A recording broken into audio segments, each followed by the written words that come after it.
E se o que você tanto deseja não precisasse ser conquistado à força? E se existisse um momento em que fazer mais deixasse de ajudar e a melhor decisão fosse soltar, confiar e permitir que a vida mostrasse o próximo passo? Estamos acostumados a acreditar que tudo depende de insistência, correr atrás, acelerar respostas, controlar detalhes, antecipar resultados. Mas nem sempre mais esforço produz. Há situações em que insistir apenas cria ruído, enquanto dar espaço permite enxergar com clareza o que realmente está se aproximando, o que merece continuidade e o que já cumpriu seu papel. Soltar não é desistir. Confiar não é ficar parado. Significa fazer o que está ao seu alcance, sem tentar obrigar pessoas, circunstâncias ou resultados a seguirem exatamente o roteiro que você imaginou. Quando essa diferença fica clara, suas decisões mudam, seu ritmo muda e você passa a reconhecer oportunidades que antes não conseguia perceber. Estas 15 lições mostram como parar de forçar sem abandonar seus objetivos, agir sem desespero, esperar sem ficar preso à espera e abrir espaço para receber aquilo que realmente pode encontrar você. Porque muitas vezes o que precisa chegar só encontra caminho quando você para de bloquear tudo com excesso de controle. Capítulo 1. Quando querer vira aperto. Existe uma diferença delicada entre desejar alguma coisa e precisar que ela aconteça para conseguir respirar em paz. No início, essa fronteira é quase invisível. Você gosta de alguém? Quer uma resposta? Espera um contrato? Sonha com uma mudança? Nada disso é um problema. A dificuldade começa quando o resultado deixa de ser uma possibilidade importante e se transforma numa condição para você se sentir bem consigo mesmo. A partir daí, a mente passa a trabalhar como se estivesse diante de uma emergência. Um atraso parece rejeição. Uma mudança de plano soa como perda de controle. A ausência de confirmação vira espaço para hipóteses cada vez mais dolorosas. Em vez de viver o que de fato está acontecendo, você tenta fechar o futuro antes que ele chegue. É nesse ponto que querer vira aperto. Repare em como isso aparece nas pequenas atitudes. Talvez você envie uma mensagem e poucos minutos depois, abra a conversa novamente para ver se houve resposta. Quem está aguardando uma decisão profissional pode atualizar o e-mail dezenas de vezes, como se a frequência da checagem tivesse poder sobre o resultado. Diante de uma relação instável, é comum oferecer explicações demais, fazer concessões rápidas ou insistir em conversas que o outro não está disposto a ter. O comportamento muda, mas a lógica é a mesma. Se eu fizer o suficiente, talvez eu consiga impedir aquilo que temo. Esse mecanismo cobra caro, porque coloca sua tranquilidade nas mãos de um acontecimento externo. Enquanto a resposta não vem, a paz fica suspensa. Se a pessoa se afasta, sua autoestima balança. Caso o projeto atrase, você interpreta a demora como um julgamento sobre seu valor. Assim, algo que deveria ocupar uma parte da sua vida passa a governar o seu estado inteiro. Soltar começa por reconhecer esse deslocamento. Não é preciso fingir indiferença. Também não ajuda a repetir que você não se importa quando, claramente, se importa. A saída consiste em devolver cada coisa ao seu tamanho real. Uma resposta é uma resposta, não uma sentença sobre quem você é. Um atraso é um atraso, não a prova de que tudo dará errado. Uma pessoa pode escolher ir embora sem que isso apague o que você ofereceu de verdadeiro. Um plano pode mudar sem transformar seus esforços em desperdício. Há uma pergunta simples, capaz de revelar se você está agindo por clareza ou por medo. Se eu soubesse que não posso garantir o resultado, ainda escolheria fazer isso? Imagine que você esteja prestes a mandar mais uma mensagem. Se a vontade nasce do desejo genuíno de comunicar algo necessário, talvez faça sentido. Caso surja apenas para aliviar por alguns minutos a angústia de não saber, você não está cuidando da relação. Está tentando anestesiar a incerteza. O mesmo vale para trabalho, dinheiro e projetos pessoais. Fazer uma proposta melhor pode ser uma ação inteligente. Refazer-la 5 vezes depois de enviada, sem nenhuma informação nova, é outra coisa. Preparar-se para uma oportunidade fortalece você. Passar a noite imaginando todos os modos de perdê-la apenas consome energia que poderia ser usada no próximo passo concreto. No fundo, quem força não está necessariamente querendo demais. Muitas vezes, está com medo demais. A insistência excessiva tenta esconder uma convicção íntima. Se eu não segurar, não serei escolhido. Se eu não controlar, vou perder. Se eu parar, ninguém virá até mim.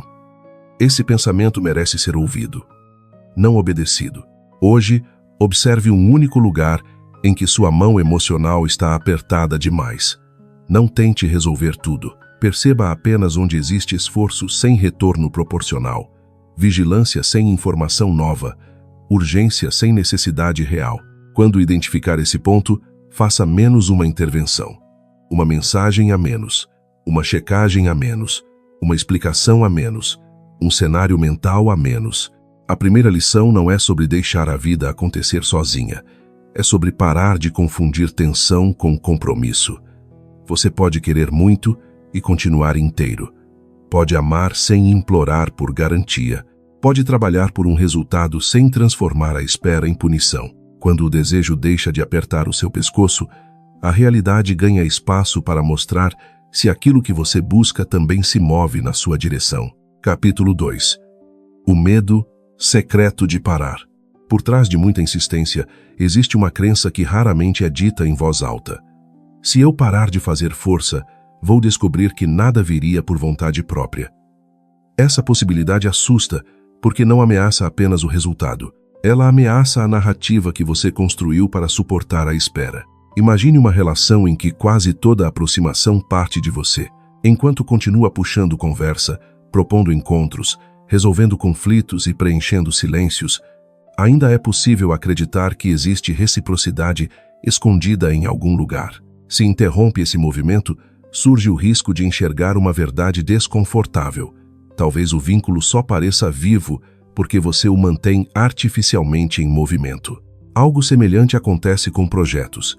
Há momentos em que insistimos, não porque existam sinais reais de avanço, mas porque aceitar uma mudança de rota parece admitir derrota. Quanto mais tempo, dinheiro ou energia foram investidos, mais difícil fica reconhecer que a estratégia precisa mudar. Então adicionamos esforço ao esforço, como se intensidade pudesse corrigir falta de direção. Parar, nesse contexto, parece perigoso. Porém, a pausa tem uma função que a insistência não consegue cumprir. Ela produz informação. Quando você deixa de empurrar por um instante, consegue ver o que permanece em pé sozinho. Quem também se aproxima. Quais oportunidades respondem ao seu trabalho, que hábitos realmente sustentam você e quais só existem porque o medo os alimenta.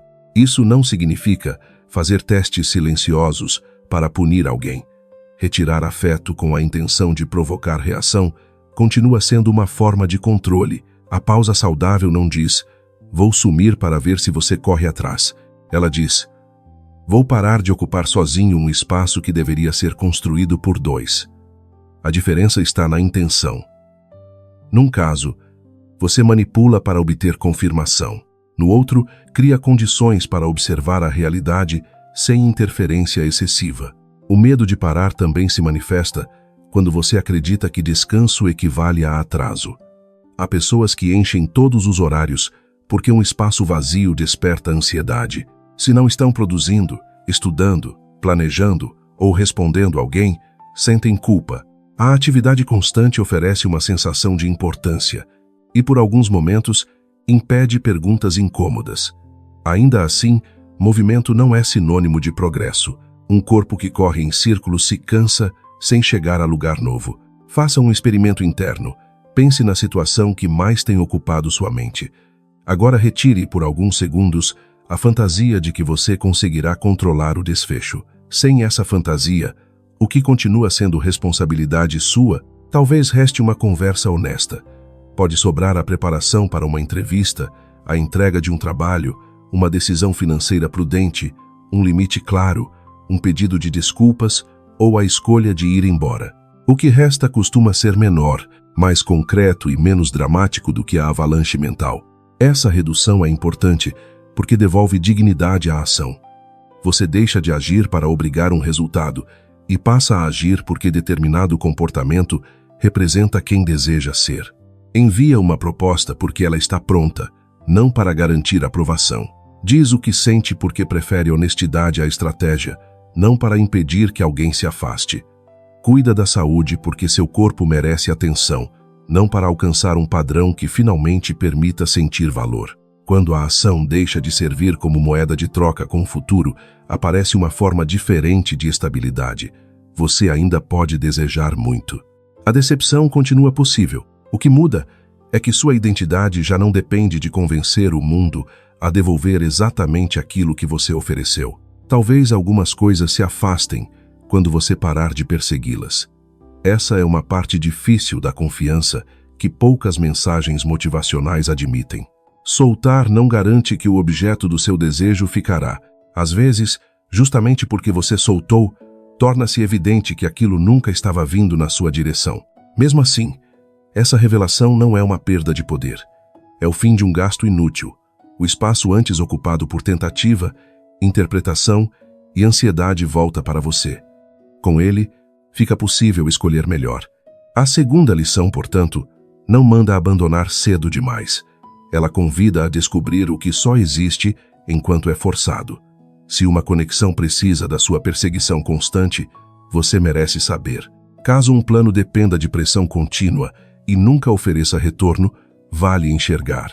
Quando você para de sustentar sozinho aquilo que deveria ter movimento próprio, a verdade começa a aparecer e, embora nem sempre seja confortável, ela é muito mais segura do que uma esperança mantida à força. Capítulo 3.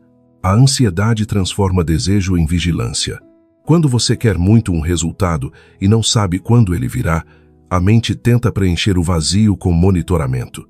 Procura indícios, compara detalhes, volta a conversas antigas, calcula probabilidades, revisa decisões. Parece uma tentativa de se preparar. Na prática, muitas vezes é apenas ansiedade vestida de responsabilidade. Vigilância produz uma recompensa rápida. Por alguns segundos, checar dá a impressão de que você está fazendo alguma coisa.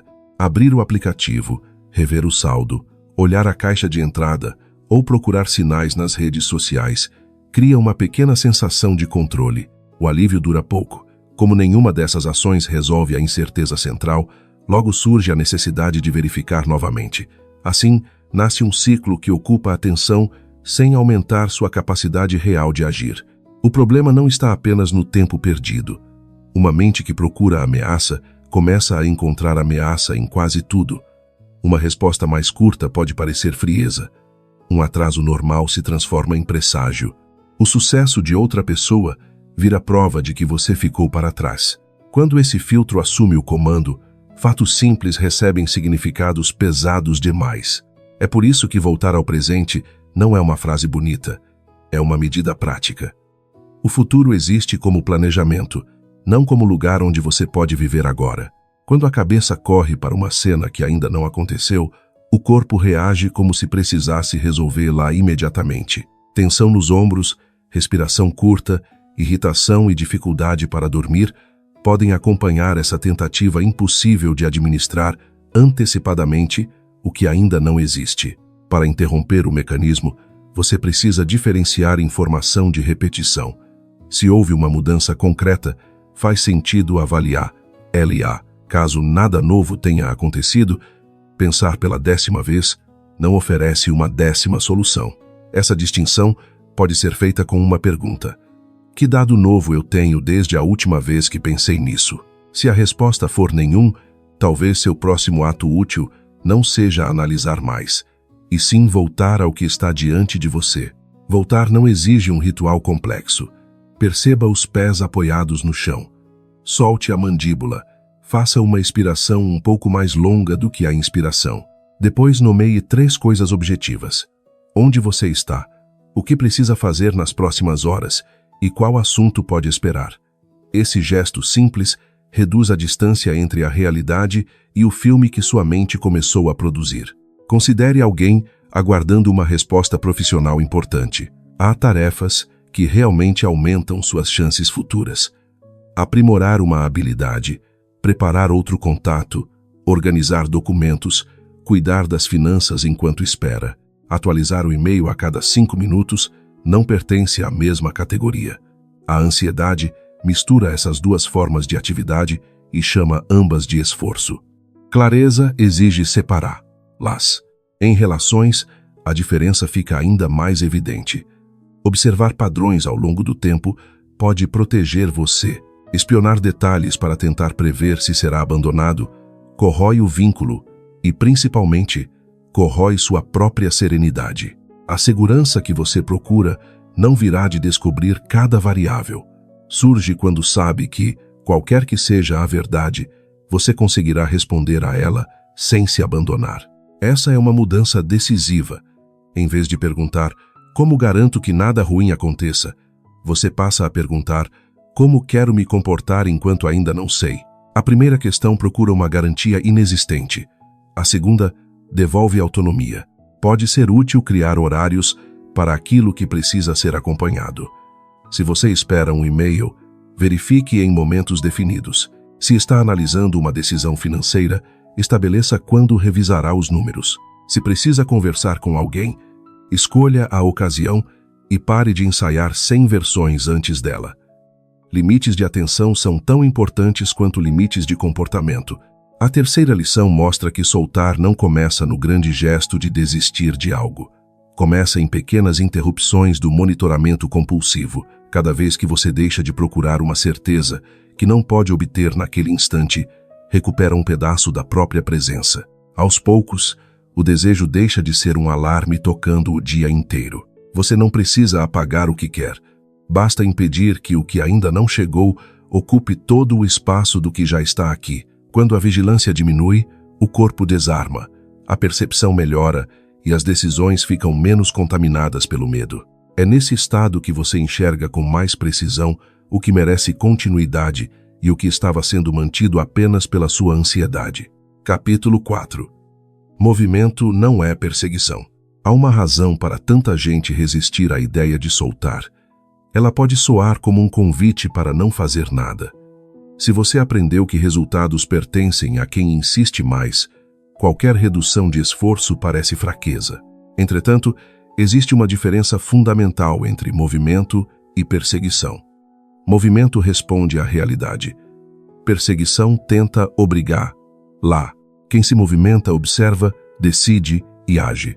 Depois, espera informação suficiente para escolher o passo seguinte. Quem persegue, age de novo antes que o primeiro passo tenha tempo de produzir resposta. Acrescenta explicações, mensagens, ajustes, cobranças e planos sem necessidade concreta. O objetivo oculto já não é avançar. É eliminar o desconforto de aguardar. Pense numa porta. Se está destrancada, uma pressão firme na maçaneta basta. Caso permaneça fechada, talvez seja preciso verificar a chave, bater, procurar outra entrada ou aceitar que aquele acesso não está disponível agora. Empurrar com o ombro durante horas não transforma força em inteligência. Em muitos aspectos da vida, insistimos desse modo porque fomos ensinados a admirar o esforço sem perguntar se ele continua útil. Um critério ajuda a reconhecer movimento saudável. Depois de agir, você consegue parar. Enviou o currículo, pode voltar ao seu dia. Expressou seu interesse por alguém. Consegue permitir que a outra pessoa responda no ritmo dela. Fez uma proposta? É capaz de aguardar sem começar imediatamente uma campanha para convencer quem ainda está avaliando. Essa capacidade de pausa revela que sua ação nasceu de escolha, não de pânico. Outro sinal aparece no respeito pela reciprocidade. Movimento admite que o mundo também participa. Uma relação precisa de duas vontades. Uma contratação envolve necessidades que não dependem apenas da qualidade do candidato. Um negócio responde a clientes, custos, momento e execução. Até um projeto pessoal está sujeito ao corpo, aos recursos e às circunstâncias. Quando você reconhece essas forças, não se torna impotente, passa a usar melhor a potência que possui. Perseguição, ao contrário, interpreta qualquer resistência como ordem para aumentar a pressão. Se alguém demonstra dúvida, você tenta ser mais convincente. Quando o corpo pede descanso, adiciona estimulantes e culpa. Se um plano falha, repete o mesmo plano com mais intensidade. O padrão é perigoso, porque impede aprendizado. Enquanto toda dificuldade for tratada como falta de esforço, nenhuma dificuldade poderá ensinar que talvez falte estratégia, alinhamento, tempo ou até uma mudança de direção. Existe ainda uma forma mais sutil de perseguição: fabricar encontros por acaso, criar pretextos para ser lembrado, publicar algo esperando uma reação específica, assumir tarefas extras para ser indispensável, oferecer ajuda que ninguém pediu para garantir um lugar na vida de alguém. Nada disso parece pressão quando visto isoladamente. Em conjunto, porém, revela uma tentativa de tornar inevitável aquilo que deveria poder escolher você livremente. A correção não precisa ser brusca.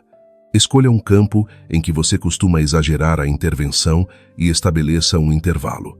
Após uma ação relevante, defina um período em que não fará nada para empurrar o resultado. Esse intervalo não é vazio. Nele, você observa o retorno, cuida de outras áreas e permite que novas informações apareçam.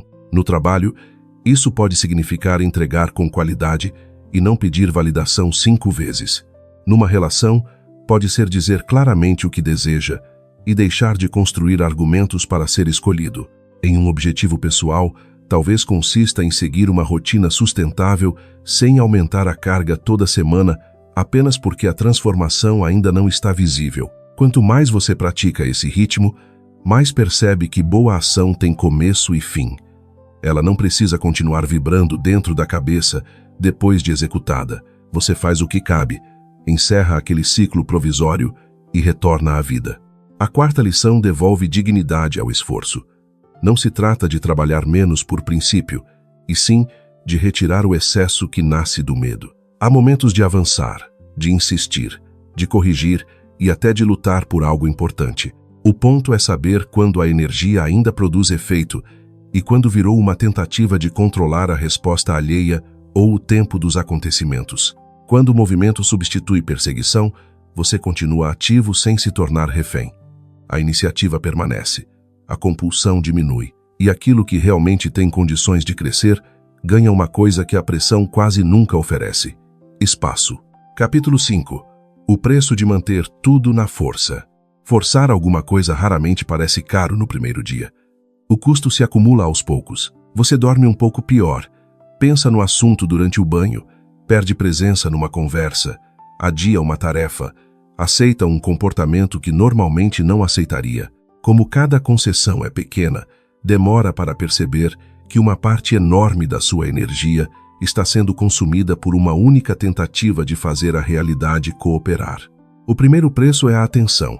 Aquilo que precisa ser vigiado o tempo inteiro ocupa o lugar de experiências que já estão disponíveis. Você pode estar diante de uma boa refeição e ainda assim pensando em quem não respondeu. Pode receber carinho de pessoas presentes e continuar preso à aprovação de uma única pessoa ausente. O dia oferece 10 coisas, mas a mente registra apenas a 11ª, aquela que falta. Depois vem o custo da autoestima. Quando você insiste demais, começa a negociar consigo mesmo, tolera atrasos repetidos, sinais confusos, promessas vagas ou condições injustas, porque teme perder o pouco que conseguiu manter.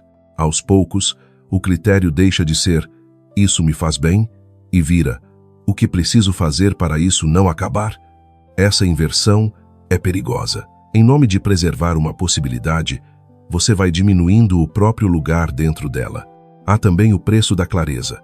Ansiedade favorece decisões de curto prazo. Você aceita uma proposta ruim para não correr o risco de ficar sem nenhuma.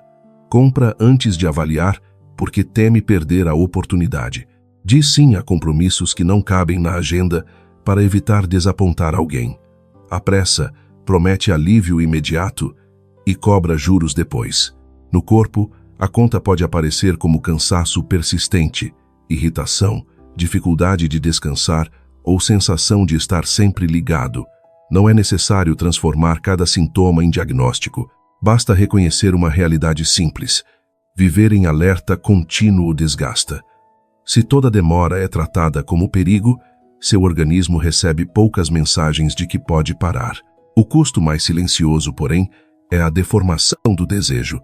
Algo que no começo era bonito pode se tornar amargo porque você passa a associá-lo à tensão. O trabalho sonhado vira prova constante de valor. Uma relação desejada se transforma em campo de vigilância. Um projeto criativo começa a parecer uma dívida. Quando isso acontece, talvez você ainda diga que quer muito aquilo, mas já não consegue sentir prazer no caminho. Vale fazer uma conta diferente da habitual. Em vez de perguntar apenas quanto já investi, pergunte quanto estou pagando para continuar deste jeito. Inclua horas de pensamento, qualidade do sono, limites rompidos, compromissos abandonados, oportunidades ignoradas e a versão de você que precisa existir para sustentar a situação. Essa avaliação não serve para abandonar tudo ao primeiro desconforto. Qualquer construção relevante exige esforço. Relações atravessam fases difíceis. Projetos enfrentam períodos sem retorno. O que distingue investimento de desgaste é a presença de sinais concretos de vida. Aprendizado, reciprocidade, progresso possível, respeito, capacidade de ajuste. Quando nada disso existe e apenas o seu esforço impede o colapso, a pergunta precisa mudar. Talvez a maior perda de quem força seja deixar de perceber o que já está vindo espontaneamente. Enquanto tenta convencer uma pessoa indisponível, não enxerga quem se aproxima com clareza. Ao insistir numa rota profissional que se fechou, ignora habilidades que poderiam abrir outra. Preso a uma imagem específica de sucesso, não reconhece uma oportunidade menos glamurosa, porém mais compatível com a vida que deseja. Soltar recupera sensibilidade. Ao reduzir a pressão, você volta a notar onde existe resposta. Isso não significa aceitar qualquer coisa só porque é fácil. Significa incluir reciprocidade entre os critérios de valor. Aquilo que merece sua energia não precisa ser simples, mas não deveria exigir que você desapareça para continuar existindo. A quinta lição pede coragem para contabilizar o invisível. Nem toda conquista vale o estado em que você precisa viver para alcançá-la. Nem toda permanência merece a quantidade de medo usada para sustentá-la. Quando percebe que está pagando com a própria paz por algo que oferece cada vez menos vida, soltar deixa de parecer perda. Torna-se uma forma de parar o prejuízo, e o espaço recuperado não fica necessariamente vazio. A tensão liberada volta para o corpo, para o trabalho bem feito, para amizades, criatividade, descanso e escolhas que antes pareciam distantes. Muitas vezes, o que vem até você só consegue ser percebido depois que você deixa de gastar todos os recursos tentando arrancar resposta de onde quase não há retorno. Capítulo 6. O intervalo onde você não manda. Uma das partes mais difíceis de qualquer processo é o intervalo entre fazer o que estava ao seu alcance e descobrir o que acontecerá depois. Você enviou, falou, pediu, preparou, entregou. Agora não existe um próximo ato realmente necessário. É justamente aí que a ansiedade tenta inventar tarefas. A espera expõe um limite que a ação costuma esconder. Você participa dos acontecimentos, mas não governa todas as respostas. Pode preparar-se muito bem para uma entrevista e ainda existir outro candidato. Pode amar com sinceridade e ainda assim o outro não desejar a mesma relação. Pode lançar um projeto competente num momento ruim de mercado. Reconhecer essas variáveis não diminui seu valor, apenas coloca o resultado no tamanho correto. Muita gente interpreta o intervalo como vazio. Por isso tenta preenchê-lo com cobrança, cenários e antecipação. Só que a espera também é uma fase do processo. Nela, informações amadurecem, outras pessoas decidem, contextos mudam e você próprio recupera a perspectiva. Algumas respostas só ficam claras quando não são pressionadas. Paciência, nesse sentido, não é a capacidade de suportar indefinidamente qualquer coisa. Ela precisa de critérios. Esperar por uma resposta prometida até uma data razoável é diferente de permanecer meses preso a uma indefinição sem nenhuma conversa clara. Dar tempo para um projeto gerar dados não é o mesmo que ignorar sinais de que o modelo não funciona. A paciência saudável acompanha a realidade. A passividade usa a palavra confiança para evitar decisões difíceis, para não confundir as duas. Estabeleça marcos. Antes de entrar numa espera importante, determine quando fará uma revisão. Pode ser uma semana para retomar um contato, um mês para avaliar determinado hábito, 3 meses para analisar um projeto. O prazo depende da situação, mas a função é a mesma: impedir que sua mente renegocie o assunto a cada hora. Entre um marco e outro, viva. Essa palavra parece óbvia, porém muita gente coloca a própria existência em suspenso enquanto aguarda algo. Quando ele responder, eu vou relaxar. Quando o dinheiro entrar, volto a cuidar de mim. Quando souber o resultado, consigo aproveitar. O problema é que sempre haverá alguma coisa pendente. Se a paz depender de uma agenda sem incerteza, ela nunca terá ocasião para aparecer. Um exercício útil consiste em separar o tempo do processo do tempo da sua vida. O processo pode estar aguardando. Você não precisa estar. Enquanto uma empresa decide, seu corpo ainda precisa de movimento, alimento e descanso. Enquanto alguém pensa sobre a relação, seus amigos continuam existindo. Enquanto um projeto cresce lentamente, há competências que podem ser desenvolvidas e dias que não voltam. Essa postura também melhora a qualidade da próxima decisão. Quando você espera em estado de desespero, qualquer resposta parece melhor do que nenhuma. Pode aceitar condições ruins só para encerrar a tensão. Ao manter a vida em movimento, a urgência diminui e você consegue perguntar: isso ainda faz sentido para mim? A espera deixa de ser posição inferior e vira um período em que ambos os lados, inclusive você, podem escolher. Talvez o que mais assuste seja admitir que não existe técnica capaz de garantir o tempo exato dos acontecimentos. Há coisas que demoram porque dependem de processos reais. Outras não chegam porque o caminho muda.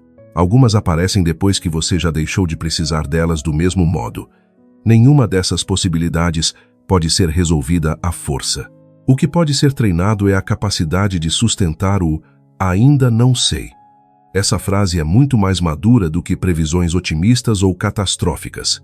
Ainda não sei se essa relação vai continuar. Ainda não sei se serei escolhido. Ainda não sei se esse plano dará certo. Quando você tolera essa incompletude, a mente não precisa transformar cada ausência de resposta numa história. A sexta lição mora justamente nesse espaço onde sua influência termina por enquanto. Faça o que precisa ser feito com qualidade. Depois, permita que o mundo responda no tempo que a situação exige. Se chegar o momento de agir novamente, você agirá. Até lá, não transforme a ausência de um próximo passo em ordem para se torturar. Esperar sem se abandonar é uma competência. Ela preserva energia, protege seus critérios e impede que a necessidade de certeza tome decisões por você. No intervalo, talvez nada pareça acontecer do lado de fora. Ainda assim, algo importante acontece por dentro. Você aprende que não precisa dominar o relógio para continuar pertencendo à própria vida. Capítulo 7. Voltar para o que está acontecendo agora. Quando a mente está presa a um desfecho, o presente parece apenas uma sala de espera. Você toma café pensando no que pode acontecer amanhã, trabalha relembrando o que ocorreu ontem e conversa com alguém enquanto metade da atenção acompanha uma possibilidade distante. A vida continua acontecendo, mas você quase não está nela. Voltar ao agora não elimina problemas reais. Uma dívida continua precisando de plano. Uma conversa difícil ainda terá de acontecer. Um exame marcado não deixa de existir. O que muda é a quantidade de sofrimento acrescentada antes da hora. Planejamento utiliza o futuro para orientar uma ação presente. Preocupação repetitiva visita o mesmo cenário sem produzir decisão nova. Observe essa diferença durante um dia. Quando surgir um pensamento inquietante, pergunte: existe algo que eu possa fazer sobre isso neste momento? Se houver, escolha uma ação pequena e definida. Caso não exista, anote o assunto para o horário adequado e retorne ao que estava fazendo. Essa prática parece simples, mas atinge o coração do hábito de forçar. A tentativa de resolver mentalmente aquilo que ainda não está disponível para resolução. O corpo pode ajudar porque ele sempre ocupa o instante atual. Sinta o peso na cadeira, a temperatura do ambiente, o movimento da respiração. Não é necessário expulsar pensamentos nem alcançar um estado especial. Basta usar sensações concretas como referência quando a cabeça começa a viajar para hipóteses. Tal recurso se torna especialmente valioso depois de um gatilho. Você vê uma foto, recebe uma mensagem ambígua, percebe uma queda nas vendas, escuta um comentário que desperta medo. A reação automática pede interpretação imediata. Em vez disso, dê alguns minutos ao sistema inteiro antes de criar significado. Beba água, caminhe, respire devagar, olhe pela janela, termine a tarefa mais próxima. Só então volte ao fato. A pausa não serve para negar intuição. Serve para separar percepção de descarga emocional. Intuições úteis costumam sobreviver a alguns minutos de calma. Impulsos ansiosos frequentemente mudam de forma quando o corpo deixa de se sentir ameaçado. Há outra dimensão do presente que costuma ser esquecida. Nele também existem coisas boas que não fazem barulho. Uma conversa tranquila, uma cama limpa, a comida que chegou à mesa, a possibilidade de caminhar sem pressa, alguém que responde com consistência, uma tarefa concluída. O cérebro preocupado tende a considerar esses elementos irrelevantes, porque nenhum deles resolve a grande questão pendente. Contudo, são justamente eles que impedem sua vida de se reduzir a um único desejo. Você não precisa romantizar o cotidiano. Alguns dias serão comuns, cansativos ou difíceis. Ainda assim, reconhecer o que está de fato acontecendo impede que uma ameaça imaginada ocupe o lugar de toda a experiência disponível. Experimente criar uma regra para momentos de urgência emocional. Nenhuma decisão importante será tomada enquanto seu corpo estiver acelerado. Isso pode exigir 10 minutos ou uma noite de sono. O prazo não é rígido. O princípio é: clareza raramente melhora quando você a pressiona. Quem aprende a voltar ao presente descobre uma liberdade discreta. O futuro continua aberto, porém deixa de comandar cada minuto. O passado conserva suas lições sem precisar ser revivido como castigo. Entre os dois, aparece um espaço onde você pode escolher uma resposta em vez de apenas reagir. A sétima lição não promete uma mente vazia. Ela oferece algo mais útil: a capacidade de notar quando você saiu da realidade e começou a morar numa previsão. Toda vez que retorna, reduz um pouco a força da compulsão por controlar. Talvez ainda exista uma mensagem aguardada, uma decisão pendente ou uma pessoa cuja atitude você gostaria de compreender. Deixe essas questões no lugar delas. Enquanto não houver informação nova, este instante não precisa ser sacrificado. O agora não é o intervalo antes da sua vida começar. Ele é a única parte da vida em que você consegue realmente tocar alguma coisa. Capítulo 8. Soltar sem abandonar o que importa. Muita gente sabe que está forçando, mas continua porque teme o extremo oposto. Se eu soltar, vou me acomodar. Se eu parar de insistir, estarei desistindo de mim. Se eu deixar de procurar, talvez perca a única chance. Essas frases mostram uma confusão comum. Tratar apego e compromisso como se fossem a mesma coisa. Compromisso diz: isso importa, então vou cuidar do que depende de mim. Apego acrescenta: além de cuidar, preciso garantir que o resultado aconteça exatamente como imaginei. A primeira postura organiza a energia.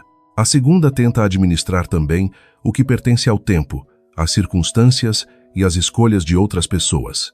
É possível continuar desejando uma relação e, ao mesmo tempo, recusar-se a mendigar presença. Você pode levar um projeto a sério, sem trabalhar, até perder a saúde. Também consegue lutar por uma oportunidade e aceitar, se necessário, que ela não se abra. Soltar não apaga o desejo. Retira dele a autoridade de definir seu valor.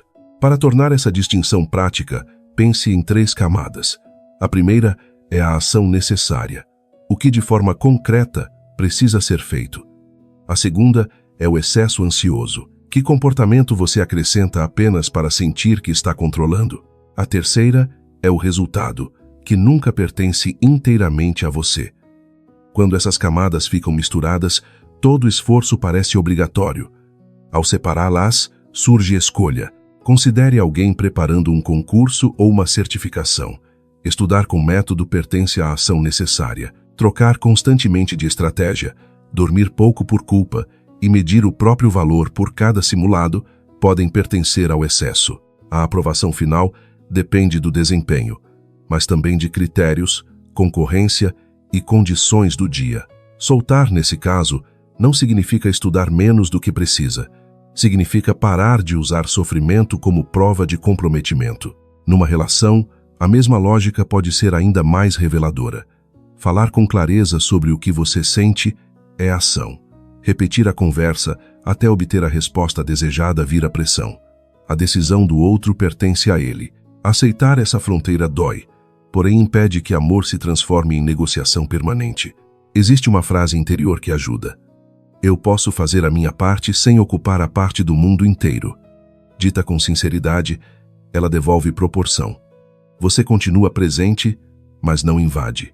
Mantém dedicação, sem exigir que a realidade assine um contrato com sua expectativa.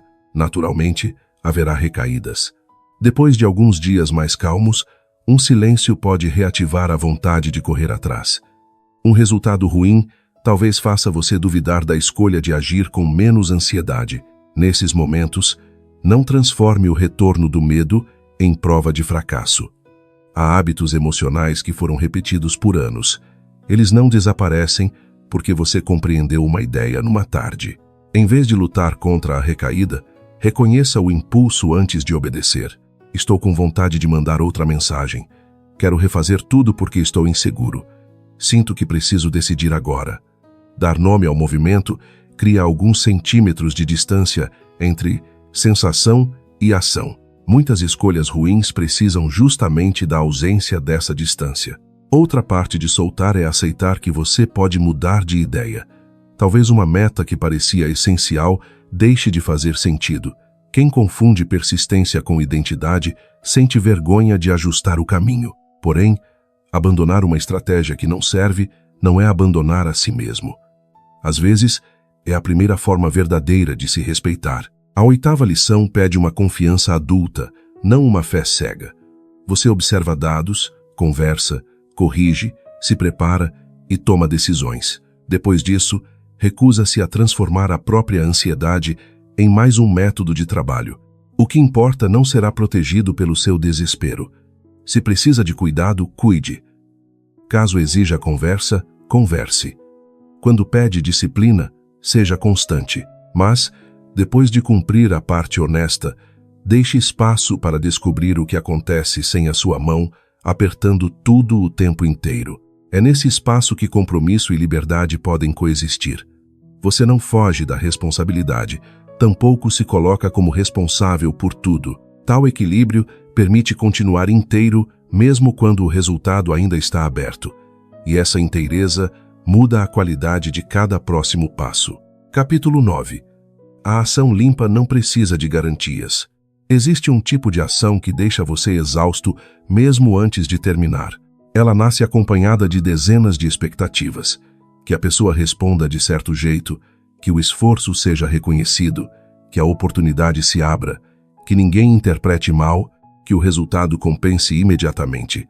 Cada movimento carrega uma cobrança escondida, por isso pesa tanto. Ação limpa é diferente. Você faz porque aquilo é coerente, necessário ou importante, não porque recebeu uma garantia antecipada. Há intenção, mas não um contrato imaginário com o futuro. Essa postura não elimina risco, impede que o risco contamine toda a experiência. Antes de agir em uma situação que desperta ansiedade, experimente 3 perguntas em sequência. Primeiro, o que é fato? Depois, o que estou supondo? Por fim, qual é a menor ação honesta que realmente melhora a situação? Não é preciso escrever as respostas. O valor está em obrigar a mente a sair da névoa.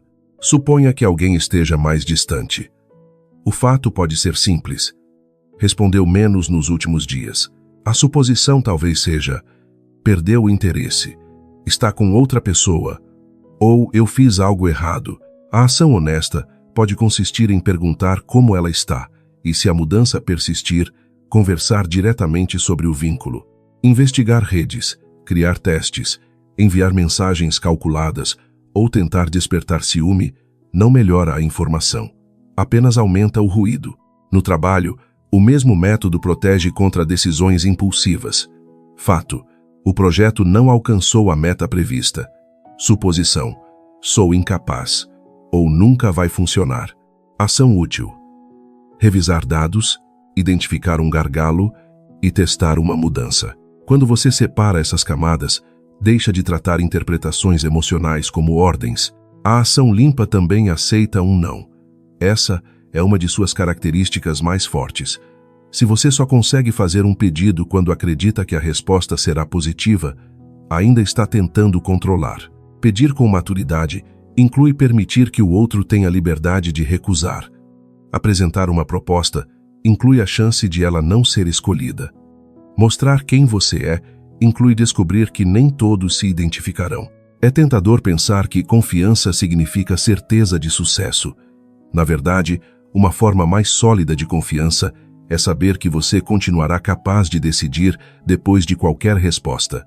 Se vier um sim, receberá. Caso apareça um não, ajustará a rota.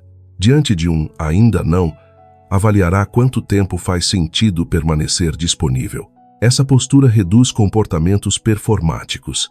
Você para de dizer o que imagina que agradará e começa a comunicar o que é verdadeiro. Deixa de trabalhar apenas para parecer indispensável e passa a construir competência real. Em vez de escolher para impressionar, escolhe para sustentar uma vida que consegue viver. Existe um alívio particular em não precisar manipular o desfecho. Talvez você ainda fique nervoso antes de uma conversa ou de uma decisão. O medo não desaparece magicamente. Contudo, ele deixa de dirigir a estratégia inteira. Para praticar, escolha uma situação pequena nesta semana. Faça um pedido sem adorná-lo com justificativas excessivas. Entregue algo e resista à vontade de procurar elogio imediato. Diga não quando não puder cumprir. Convide alguém e permita que a resposta seja simples. Esses atos treinam uma habilidade que depois será necessária em assuntos maiores. Oferecer sua parte sem tentar controlar a parte alheia. A 9ª lição mostra por que confiança e ação podem caminhar juntas. Agir não é o oposto de soltar. O oposto de soltar é transformar toda a iniciativa numa tentativa de arrancar certeza. Quando a ação fica limpa, o resultado deixa de ser um veredito sobre você. Ele se torna informação. Um sim abre uma porta. Um não encerra uma hipótese. Uma demora pede prazo e observação. Nada disso precisa virar uma sentença sobre sua dignidade. É assim que você começa a se mover com menos peso. Não porque passou a desejar pouco, mas porque parou de exigir que cada gesto prove imediatamente que está no caminho certo. A vida responde melhor quando você consegue ouvir a resposta inteira, inclusive quando ela não é a que planejou. Capítulo 10. Relações que não precisam ser perseguidas. Poucas áreas revelam tanto a necessidade de controle quanto as relações. Quando alguém importa, você não quer apenas viver o vínculo.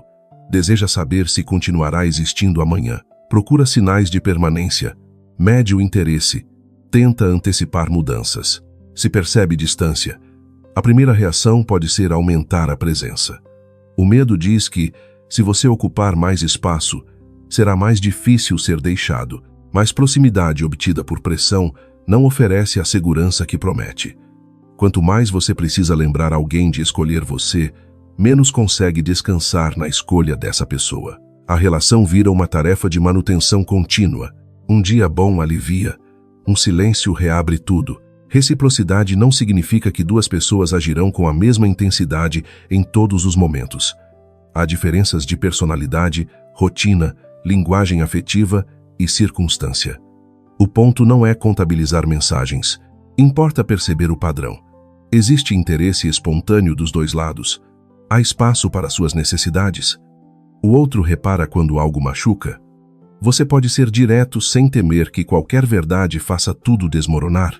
Quem vive com medo de perder frequentemente responde a essas perguntas depois de ajustar o próprio comportamento para caber. Fala menos do que sente, aceita ambiguidades, oferece disponibilidade irrestrita e chama isso de paciência. Aos poucos, o vínculo é preservado ao custo da autenticidade. Soltar numa relação começa por parar de fazer o trabalho emocional de duas pessoas. Se sempre cabe a você iniciar conversas difíceis, reparar rupturas, propor encontros e manter contato, reduza a compensação, não como punição, mas para que o vínculo mostre sua estrutura real. Também significa deixar o outro ser quem é, não quem você espera que se torne. Promessas de potencial podem manter alguém preso por muito tempo. Você ama a versão que aparece em raros momentos e passa os demais dias tentando convocar ela. Aceitar a pessoa presente é mais honesto do que relacionar-se com uma promessa. Isso vale para amizades e família. Às vezes, você insiste em ser compreendido por alguém que há anos responde com o mesmo limite. Repetir a explicação pode parecer esperança. Em certo ponto, apenas reabre a ferida. A aceitação não obriga reconciliação nem distância. Ela permite ajustar a expectativa ao que a realidade demonstrou. Uma relação saudável não exige indiferença. Há investimento, cuidado, reparo e conversas desconfortáveis. O que não deveria ser necessário é a perseguição constante de uma confirmação básica. Você quer estar aqui? Essa resposta precisa aparecer também em comportamento. Caso alguém se afaste depois que você parou de puxar, a dor pode ser real. Ainda assim, a distância revela algo que o esforço escondia. Se houver retorno genuíno, você poderá avaliar com mais clareza, sem recompensar qualquer migalha só porque sentiu falta. A 10ª lição é especialmente importante para quem acredita que amor se prova suportando mais. Nem sempre. Em muitos momentos, amar a si mesmo exige permitir que o outro tenha liberdade suficiente para mostrar sua vontade e oferecer a você a mesma liberdade. Você não precisa convencer alguém a reconhecer o seu valor. Pode apresentar-se com verdade, cultivar o vínculo e observar o que volta. Relações maduras são construídas, não atraídas por mágica. Porém, construção pressupõe mais de uma pessoa carregando material. Quando você deixa de correr atrás de confirmação, talvez sinta um vazio inicial. Com o tempo, esse espaço se transforma em critério. Você aprende a perceber quem procura, quem sustenta, quem conversa, quem cuida, e começa a compreender que ser escolhido com liberdade vale muito mais do que ser mantido por insistência. Capítulo 11. Ambição sem desespero. O mesmo padrão que aparece no amor pode tomar conta da carreira. Você estabelece uma meta legítima, mas logo começa a usar a velocidade como medida de valor. Se outra pessoa avança primeiro, sente que está atrasado. Quando o resultado demora, aumenta a carga. Descansar gera culpa porque parece tempo roubado do futuro que você deseja. Ambição não precisa funcionar assim. Querer crescer pode organizar sua energia, ampliar competências e abrir caminhos. O problema surge quando o objetivo é usado para escapar da sensação de insuficiência. Nesse caso, nenhuma conquista chega limpa. Cada vitória serve apenas para adiar a pergunta seguinte: e agora, o que falta para eu finalmente me sentir seguro? Uma meta saudável suporta processo. Ela permite planejamento, repetição e correção. A urgência, ao contrário, pede provas constantes de que você está avançando. Por isso, tantas pessoas trocam de método cedo demais, acumulam cursos sem aplicar, iniciam vários projetos e abandonam aquilo que não produz reconhecimento rápido. Constância parece menos emocionante, mas reduz a necessidade de forçar. Escolha um ritmo que possa ser repetido em semanas comuns, não apenas em dias de euforia. 1 hora de estudo sustentável pode valer mais do que uma maratona seguida de abandono. Um projeto lançado com aprendizagem contínua pode superar meses de perfeccionismo usado para evitar exposição. Outra mudança importante é medir progresso por comportamentos antes de medi-lo por resultados. Você não controla quantos clientes responderão hoje, mas consegue avaliar se fez contatos de qualidade. Não decide sozinho quando uma promoção virá, porém pode desenvolver competências, documentar entregas e conversar sobre crescimento. O resultado continua importante.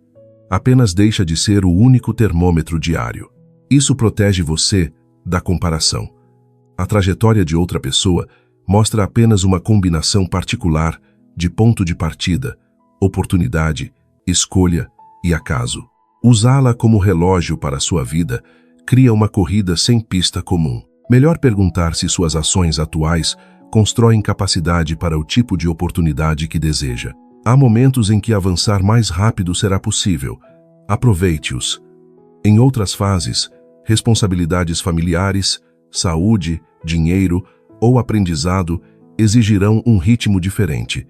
Respeitar essas condições não é falta de ambição. É construir sem quebrar a estrutura que precisará sustentar o resultado depois. A 11ª lição devolve serenidade ao desejo de crescer. Você pode trabalhar muito sem viver em emergência. Pode querer prosperar e ainda apreciar uma tarde tranquila. Consegue buscar reconhecimento sem transformar cada ausência de aplauso em dúvida sobre seu talento.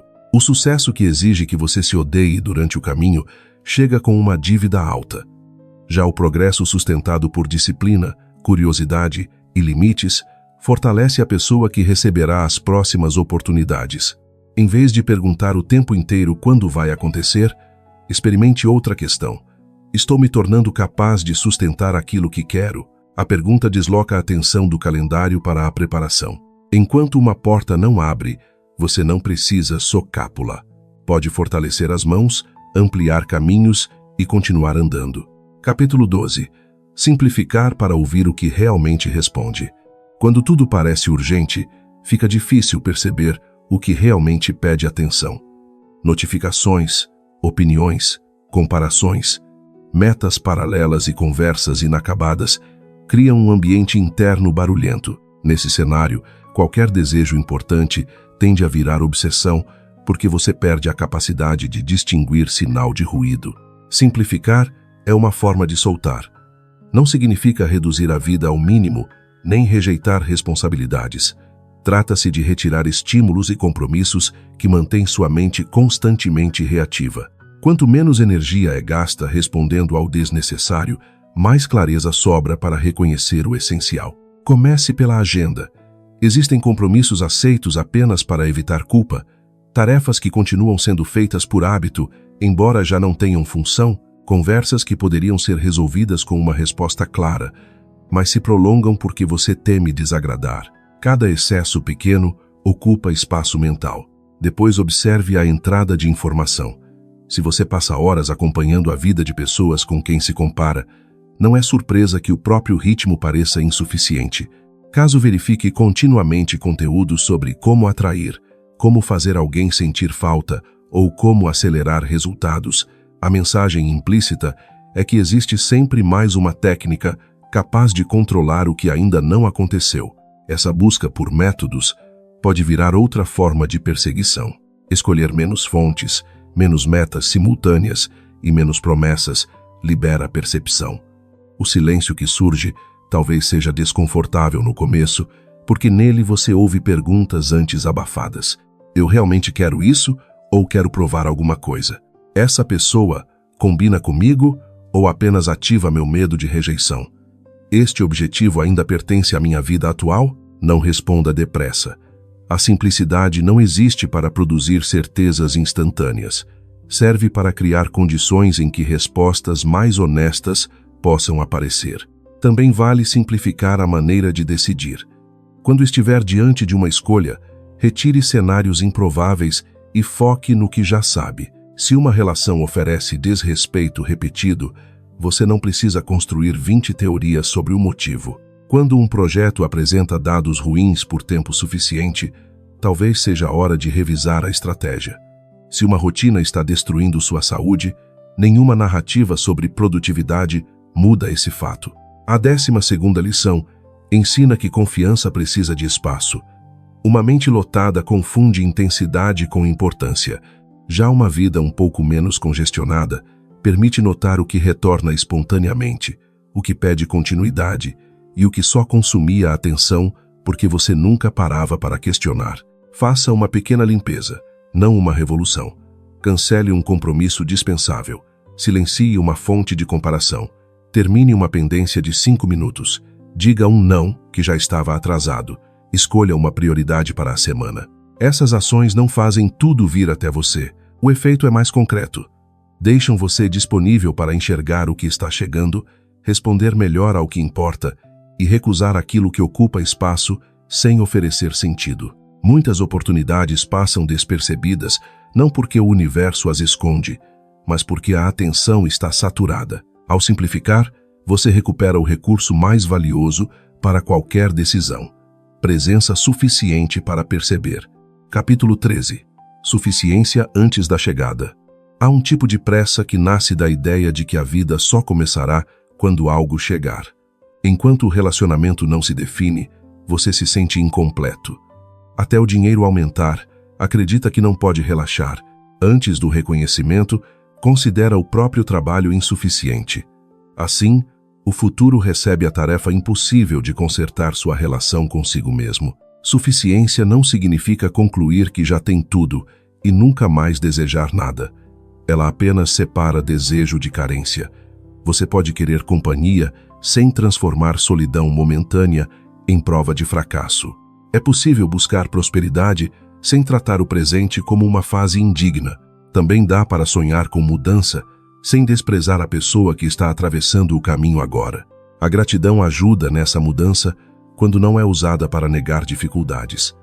Não se trata de agradecer por tudo, nem de fingir que uma perda é boa. O exercício é notar o que continua disponível enquanto uma área permanece aberta. Seu corpo talvez esteja cansado, mas ainda merece cuidado. Pode existir um amigo confiável, uma habilidade em crescimento, uma casa simples, uma refeição, uma manhã sem notícia ruim. Reconhecer isso não resolve a pendência. Impede que ela apague o restante da vida. Quem vive a partir da falta costuma acreditar que precisa receber para então se acalmar. A prática da suficiência inverte a ordem. Você constrói algum chão interno para conseguir receber sem agarrar. Essa diferença importa porque pessoas desesperadas por preencher um vazio tendem a aceitar qualquer coisa que pareça promessa de alívio. Experimente terminar o dia lembrando 3 coisas concretas que estiveram presentes, sem procurar grandiosidade. Talvez alguém tenha sido gentil. Uma tarefa ficou pronta. Você respeitou um limite. Houve 20 minutos de silêncio. O objetivo não é criar euforia, mas treinar a atenção para uma realidade mais ampla do que aquilo que ainda falta. Com o tempo, o desejo muda de tom. Em vez de "preciso disso para ficar bem", aparece "eu gostaria disso e vou agir quando couber, mas minha vida não ficará suspensa até lá". Essa frase interna reduz a força com que você tenta puxar o futuro para o presente. A 13ª lição ensina que receber começa antes da chegada. Quem reconhece valor no que já existe não se torna acomodado, torna-se menos vulnerável a falsas urgências. Você passa a escolher porque algo combina com sua vida, não porque promete salvá-la. Quando a falta deixa de comandar, também fica mais fácil perceber o que chega em formas diferentes das imaginadas. Uma oportunidade menor pode abrir uma rota melhor. Uma amizade pode oferecer o afeto que você procurava apenas num romance. Um período lento pode devolver uma habilidade esquecida. Nada disso exige acreditar que cada acontecimento foi planejado para você. Basta admitir que a realidade é maior do que o único desfecho que sua ansiedade escolheu. Capítulo 14. Torne-se alguém que não precisa perseguir. Em algum momento, soltar deixa de ser uma técnica usada diante de uma situação específica e começa a tocar sua identidade. Você percebe que a pergunta já não é apenas "como faço para parar de correr atrás disso?", mas "quem eu quero ser quando algo importante não está garantido?". Talvez, durante anos, você tenha se definido como a pessoa que resolve, antecipa, cuida de tudo e nunca deixa nada escapar. Essa identidade pode ter sido útil, provavelmente trouxe competência e resistência. Ao mesmo tempo, talvez tenha criado a obrigação de permanecer sempre alerta. Se seu valor depende de impedir perdas, qualquer incerteza vira ameaça pessoal. Uma identidade mais livre não é a de alguém indiferente, é a de quem consegue desejar sem se abandonar. Essa pessoa fala com clareza, aceita respostas, trabalha com constância, cuida do corpo e percebe quando a insistência deixou de ser útil. Diante de um silêncio, não cria imediatamente uma história. Frente a uma rejeição, sente a dor sem transformar o episódio numa definição de si. Você constrói essa versão por comportamento, não por afirmação grandiosa. Cada vez que respeita um prazo em vez de checar compulsivamente, reforça uma nova forma de viver. Quando deixa de oferecer mais do que gostaria, apenas para ser escolhido, pratica a dignidade. Ao descansar sem pedir desculpas, ensina ao corpo que sua existência não precisa ser justificada por produtividade contínua. Pequenos atos importam porque identidade é memória acumulada. Você começa a confiar em si depois de se ver atravessando situações sem recorrer ao velho padrão. Não precisa acreditar antecipadamente que será calmo para sempre. Basta provar, episódio por episódio, que consegue suportar algum desconforto sem correr para controlá-lo. Também haverá momentos em que você decidirá insistir. A diferença é que a insistência virá de avaliação, não de pânico. Talvez uma conversa mereça outra tentativa. Um projeto pode precisar de mais tempo. Uma habilidade exige repetição antes de produzir resultado. Quem não precisa perseguir, continua capaz de perseverar. Apenas não usa a perseverança como desculpa para ignorar evidências. A 14ª lição convida a trocar uma identidade baseada em obtenção por outra baseada em sustentação. Em vez de perguntar, como faço para conseguir, acrescente, como quero estar quando isso chegar? Se deseja uma relação saudável, pratique limites e honestidade agora. Caso queira mais responsabilidade profissional, organize sua rotina antes da promoção. Se busca abundância financeira, aprenda a administrar o que já passa pelas suas mãos. Preparação não atrai resultados por alguma lei invisível. Ela aumenta sua capacidade de reconhecer oportunidades, responder bem a elas e sustentar o que conquistar. Quando você se torna alguém que confia na própria capacidade de responder à vida, a perseguição perde função. Não é mais preciso garantir cada cenário. Existe uma segurança mais profunda, a certeza prática de que, se algo vier, você saberá recebê-lo. Se não vier, continuará capaz de escolher o próximo caminho. Capítulo 15. Receber sem agarrar. Soltar se torna mais difícil justamente quando aquilo que você queria finalmente chega. Depois de tanta espera, surge a tentação de fechar a mão com força. Garantir que a pessoa fique, que a fase boa continue, que o dinheiro não diminua, que a oportunidade nunca mude. A ansiedade apenas troca de roupa. Antes dizia, preciso conseguir. Agora sussurra, não posso perder. Receber sem agarrar é a etapa madura da confiança. Você aproveita o que está presente sem exigir que permaneça idêntico para sempre. Cuida de uma relação sem tentar possuir a liberdade do outro. Usa uma oportunidade com responsabilidade sem fazer dela a única fonte de identidade. Aprecia uma fase boa, sabendo que mudanças fazem parte de qualquer existência real. Isso não torna vínculos descartáveis. Pelo contrário, quando você deixa de tratar pessoas como garantias emocionais, consegue vê-las com mais inteireza. Em vez de perguntar silenciosamente, o que você precisa fazer para eu me sentir seguro? Passa a perguntar, como podemos viver isto com verdade enquanto estamos aqui? O mesmo princípio vale para conquistas. Um cargo pode acabar, uma empresa pode mudar, o corpo envelhece, planos são revistos. Se toda a segurança estiver apoiada na permanência dessas formas, você voltará a vigiar. A saída não consiste em evitar apego humano, e sim em lembrar que possuir algo não é o mesmo que poder congelar. Há uma prática discreta para isso. Desfrute antes de proteger. Quando algo bom acontecer, permita-se primeiro viver a experiência. Não corra imediatamente para imaginar como mantê-la para sempre. Recebeu uma boa notícia? Celebre. Conheceu alguém especial? Conheça a pessoa, sem escrever mentalmente 10 anos de futuro. Alcançou uma meta? Sinta o que ela significa antes de transformá-la em obrigação de superar a próxima. Depois, cuide. O que merece continuidade exige presença, conversa, planejamento e responsabilidade. A diferença é que o cuidado não nasce do terror de perder, nasce do valor de participar. A 15ª lição fecha o movimento iniciado quando você ainda apertava tudo com medo de que escapasse. Primeiro, foi necessário enxergar a exaustão. Depois, distinguir a ação de perseguição, suportar a espera, voltar ao presente, reconhecer reciprocidade, simplificar, construir suficiência e mudar a forma como você se posiciona diante do desejo. Agora resta uma liberdade menos vistosa. Deixar que aquilo que chega seja real, não uma garantia. Você pode amar profundamente sem transformar amor em posse. Consegue celebrar conquistas sem obrigá-las a provar que sua vida deu certo. É possível receber muito sem fazer de cada coisa uma condição para continuar inteiro. Talvez seja isso que significa confiar de verdade. Não acreditar que tudo acontecerá exatamente como você deseja, mas saber que não precisa forçar cada porta, perseguir cada pessoa, nem segurar cada fase para continuar avançando. O que encontrar reciprocidade poderá crescer. Aquilo que terminar deixará informação, memória e espaço. E você continuará presente para perceber o próximo movimento. Talvez você ainda esteja esperando alguma coisa ao terminar estas páginas.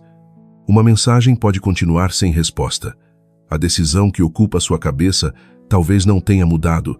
Pode existir alguém que você gostaria de manter, um plano que deseja ver acontecer ou uma oportunidade que parece demorar mais do que deveria. Nada aqui exige que você deixe de querer. A mudança começa em outro lugar. A partir de agora, o desejo não precisa mais vir acompanhado daquela mão fechada por dentro. Você sabe reconhecer quando uma ação é necessária e quando é apenas ansiedade procurando alívio. Consegue dar um passo, observar a resposta e permitir um intervalo. Se houver reciprocidade, poderá construir. Quando existir resistência que pede correção, ajustará. Caso uma porta permaneça fechada apesar de ações honestas e suficientes, não precisará passar a vida inteira empurrando. Confiança não é a promessa de que tudo o que você imaginar virá. Nenhuma vida oferece essa garantia. Confiar é saber que sua paz não precisa ficar refém de um único desfecho. É manter espaço para aquilo que você ainda não previu, inclusive para respostas melhores do que as que tentou fabricar e para verdades que, no começo, talvez preferisse não ver. Faça apenas uma coisa depois desta leitura. Escolha a situação em que você mais tem forçado e retire um excesso. Não abandone a responsabilidade. Remova somente aquilo que nasce do medo. A checagem repetida, a mensagem desnecessária, a explicação a mais, a tentativa de controlar a reação, o prazo impossível, a cobrança que não produz informação. Depois, observe o que acontece quando sua energia deixa de alimentar a perseguição. Talvez algo venha na sua direção, talvez outra coisa se afaste.